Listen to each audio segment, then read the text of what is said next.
Hey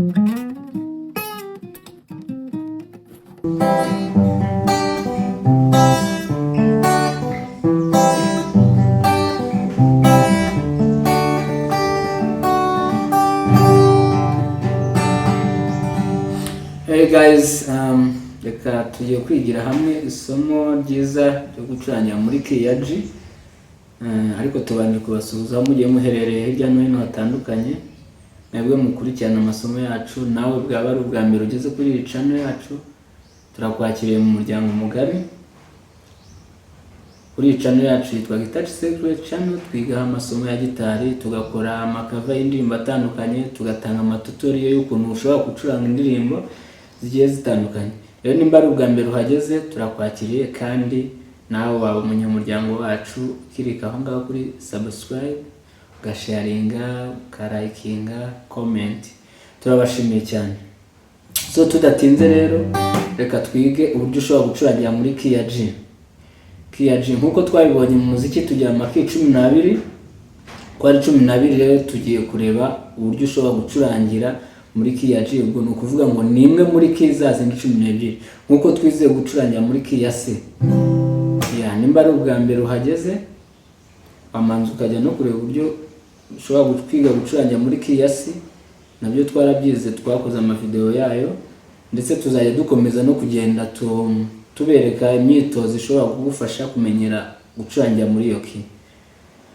So rero tudatinze reka turebe kwigira ngo igizwe na yahe manota. No kuvuga ngo buri key nkuko twabibonye igizwe n'amanota 7. Aya manota 7 rero no kuvuga muri kwigira dufitemo G no kuvuga ngo iri hano, dufite E, F sharp then G. No kuvuga ngo iyo turi muri G rero andi manota 7 ashobora kuyiherekeza harimo G, hari 1, 2, A minor, tukagira B minor, tukagira C, tukagira D major chord, tukagira E minor, then tukagira na 7 ariyo F sharp diminished chord. Sibyo? No kuvuga ngo nayo ngayo aya manota 7 niyo tugiye kureba. No kuvuga ngo ushobora kuba ari ubwa mbere utangiye kwiga gitari cyangwa se utarusanzwe ucurangira muri iyi kwigira. Uburyo ifatwa ni uku nguku, ukubona aka gatoki ka ring finger gafashe muri fret ya gatatu umurya wa mbere uturutse hejuru, hanyuma akanga ka middle finger gafashe muri fret ya kabiri umurya wa kabiri uturutse hejuru, hanyuma akagahera kagafata ku murya wa mbere hasi kuri high E string, then ugastrumming uhereye hano hejuru. Then 2 cyangwa se kabiri twize numbering system. Nijya nkoresha imibare twize numbering system, wowe utazi gukoresha numbering system wamanza ukajya kureba kuri video irebana na numbering system. No kuvuga ngo kabiri rero muri kwigira ni A minor.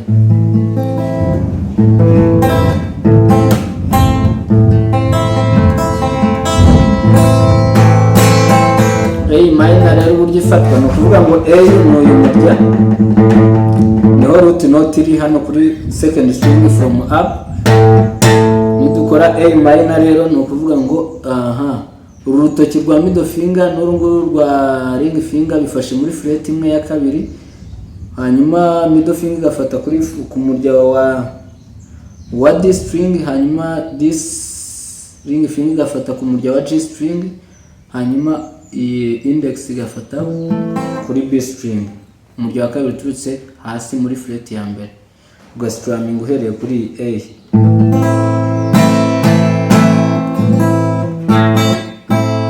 Yes, then tugahita tuza kuri B minor, ariyo gatatu. B minor no kuvuga ngo urutoki rukoze bari, rurabarinze ahangaha rufashe kuri uyu murya wa A muri fret ya kabiri ahangaha, hanyuma izi ebyiri urunguru nuru no kuvuga ngo ni ring finger na little finger bigafata muri fret ya 4, hanyuma ku murya wa D na G, hanyuma urunguru rwa middle finger rugafata ku murya wa B string muri fret ya gatatu,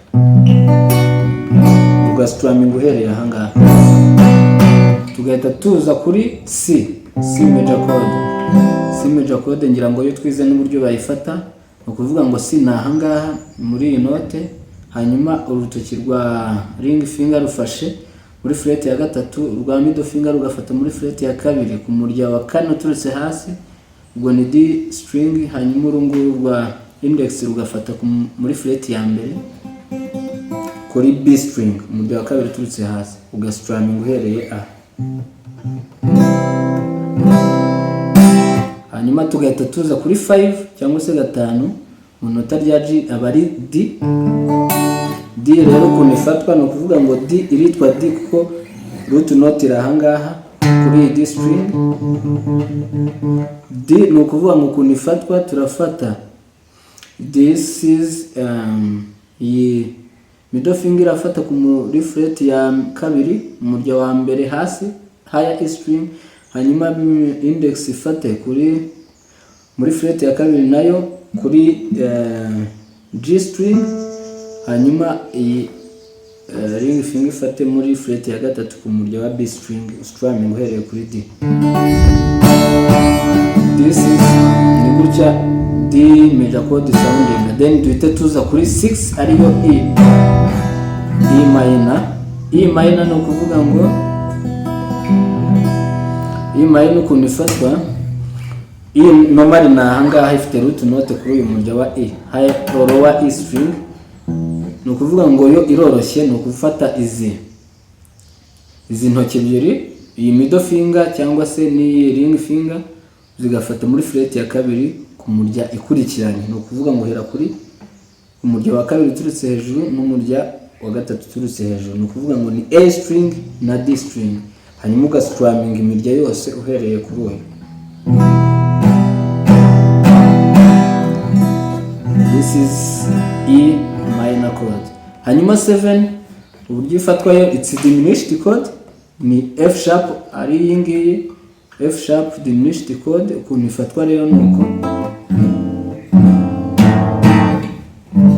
ni ukuvuga ngo rero ukuntu ifatwa, mfashe iyi ring finger ifashe kuri F sharp, hanyuma iyi little finger igafata kuri G string, hanyuma izinguru rwa middle finger rugafata muri fret ya mbere ku murya wa D, hanyuma iyi index nayo igafata muri fret ya mbere ku murya wa D.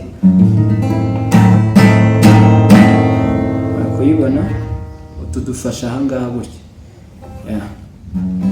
hanyuma ugastrumming nini ukagaruka kuri rimwe cyangwa se gutya, umuntu utazi bar chord.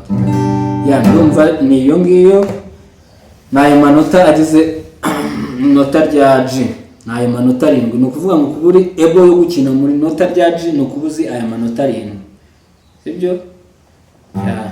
Murakoze cyane gukurikirana isomo, turabashimiye cyane mwebwe mwafashe umwanya mukigana natwe.